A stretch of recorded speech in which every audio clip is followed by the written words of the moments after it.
They were obliged to camp out that night under a large tree in the forest, for there were no houses near. The tree provided a thick covering from the dew. The Tin Woodman chopped wood with his axe, while Dorothy built a splendid fire that warmed her and eased her loneliness. After eating the last of their bread, Dorothy is uncertain about what they will have for breakfast. The lion says, "If you wish, I will go into the forest and kill a deer for you." The Tin Woodman begs the lion, "Don't, please don't," expressing concern for the deer. The lion ventures into the forest to find his own supper, keeping the details to himself. The Scarecrow discovers a tree full of nuts and fills Dorothy's basket, ensuring she won't go hungry. Dorothy finds the Scarecrow's clumsiness amusing as he struggles to pick up the nuts, appreciating his kindness. The Scarecrow did not mind how long it took him to fill the basket, for it enabled him to keep away from the fire, as he feared a spark might get into his straw and burn him up. He maintained a safe distance from the flames, only coming close to cover Dorothy with dry leaves when she lay down to sleep. These leaves kept her snug and warm, ensuring she slept soundly until morning. As daylight broke, Dorothy bathed her face in a little rippling brook. Soon after, she and her companion started their journey toward the Emerald City, marking the beginning of an eventful day for the travelers.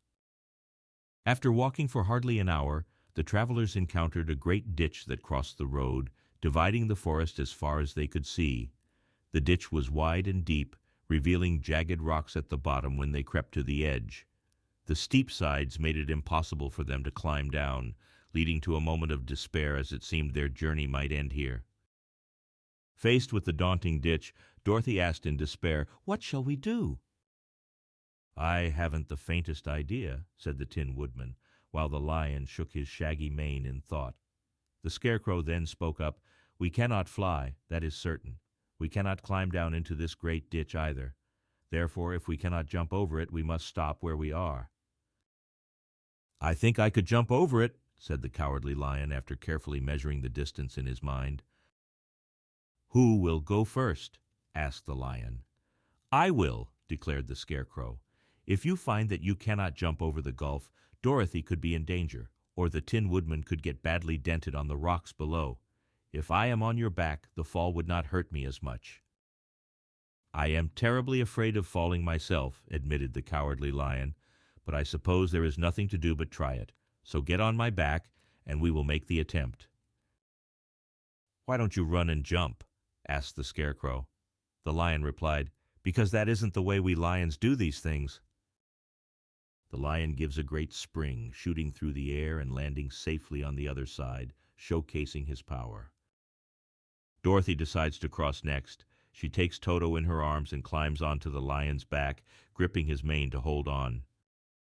The lion returns for the Tin Woodman, and after the effort, they all sit down to give the lion a moment to rest as he pants like a tired dog.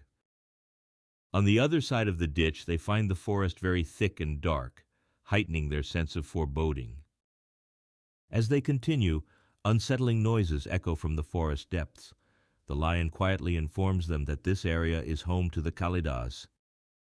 Dorothy, concerned, asks, "What are the Kalidas?" seeking to understand the danger they face. The lion explains, "They are monstrous beasts with bodies like bears and heads like tigers, with claws so sharp they could easily tear me apart." "I'm terribly afraid of the Kalidas," Dorothy admits. The lion responds, acknowledging her fear. As they walk, the lion sees a wide and deep gulf ahead. He realizes it's too broad for him to leap across. After some thought, the Scarecrow points out a large tree close to the ditch. "If the Tin Woodman can chop it down, it can fall across the gap, allowing us to cross," he suggests. The Tin Woodman immediately begins chopping the tree. His axe is so sharp that the tree is soon nearly cut through. With great effort, the lion pushes against the tree with his strong front legs. Slowly, the tree tips and crashes down across the ditch, its branches reaching the other side. Just as they start to cross the newly formed bridge, a sharp growl interrupts them.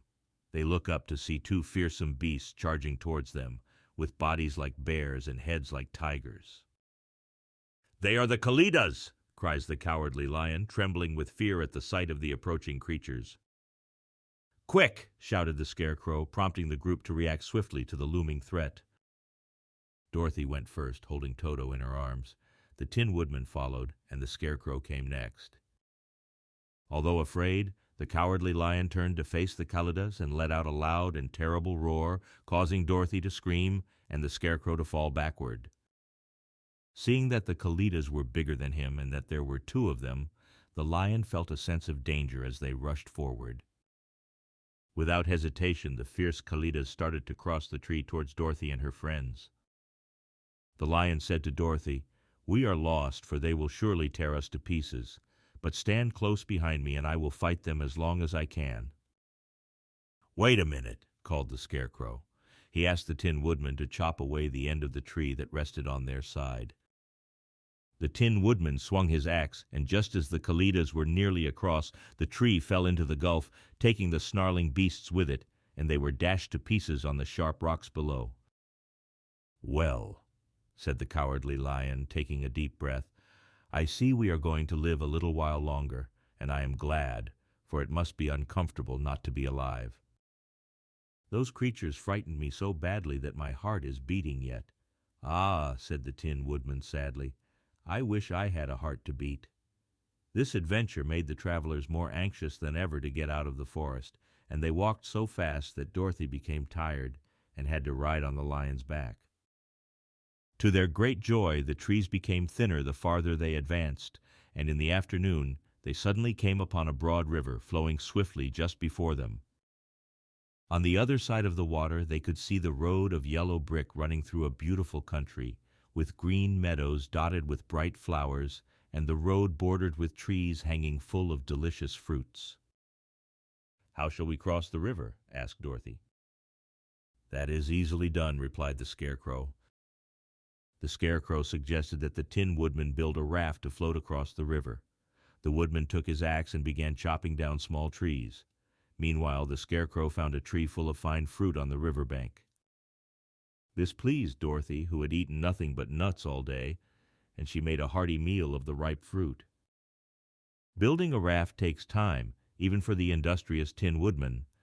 As night fell and the work was not done, they found a cozy spot under the trees to sleep. Dorothy dreamed of the Emerald City and the good Wizard Oz, who would soon send her back home.